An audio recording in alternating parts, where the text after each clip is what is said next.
فبأي آلاء ربكما تكذبان۔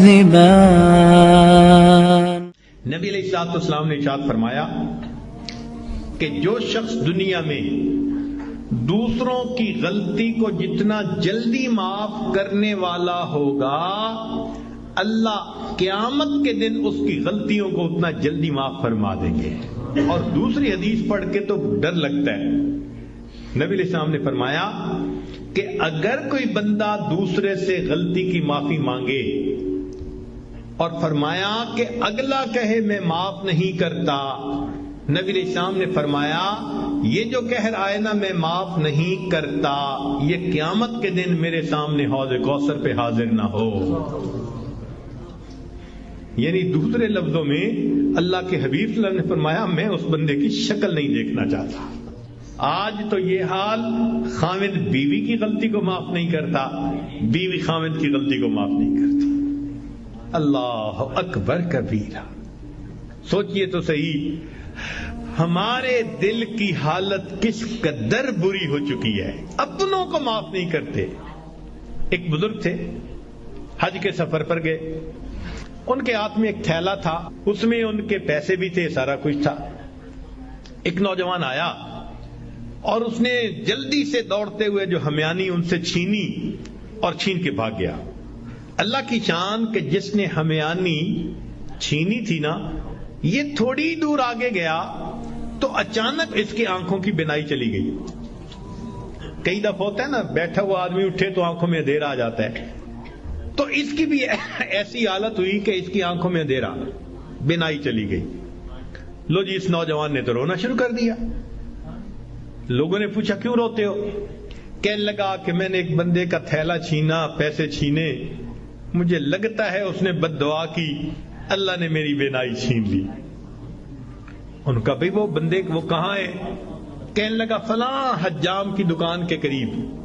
تو جب اس بندے کو بتایا کہ بھئی وہ بڑے میاں آ گئے، لوگوں نے بھی کہا معاف کر دیں، نوجوان نے بھی کہا پلیز مجھے معاف کر دیں، وہ کہنے لگے میں نے تو اسی وقت ہی معاف کر دیا تھا۔ وہ کہیں جی یہ آپ کے سارے پیسے لے کے بھاگ گیا اور آپ کہتے ہیں میں نے اسی وقت معاف کر دیا تھا۔ وہ کہنے لگے ہاں مجھے خیال آیا تھا جس کی وجہ سے میں نے اسی وقت معاف کر دیا تھا۔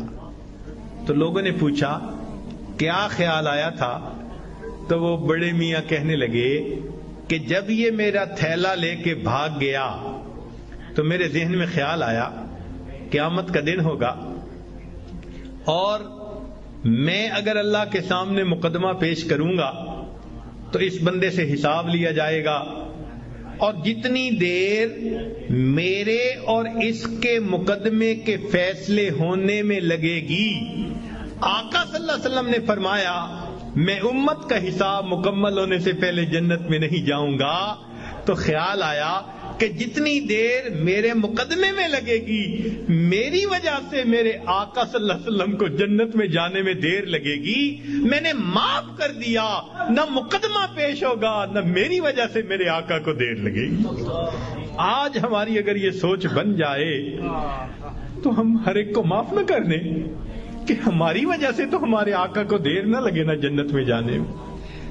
ہم بھی اپنے گھروں میں اپنی بیٹی کو، اپنے بیٹے کو، اپنی بیوی کو، اپنے بھائی کو غلطیاں ہو جاتی ہیں، باتیں ہو جاتی ہیں، تو بجائے دلوں میں کینہ رکھنے کے اور بجائے دلوں کے اندر دشمنی پالنے کے، ہم اللہ کے لیے معاف کرنے کی عادت ڈالیں۔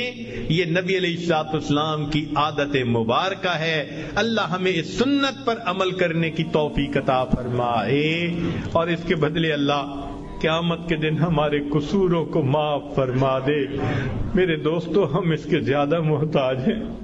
دوسرے نے تو ایک غلطی کی ہوگی اور ہم نے پتہ نہیں اللہ کے کتنے گناہ کیے ہیں۔ اگر ایک غلطی کو معاف کرنے پہ وہ پروردگار سب گناہوں کو معاف کر دے تو سستا سودا ہے۔ اس لیے جب بھی کوئی معافی مانگے یا نہ بھی مانگے، اللہ کی رضا کے لیے اللہ کے بندوں کو معاف کر دیا کرو۔ اللہ تعالی ہمیں اس صفت کے ساتھ بقیہ زندگی گزارنے کی توفیق عطا فرمائے۔ وآخر دعوانا ان الحمد للہ رب العالمین۔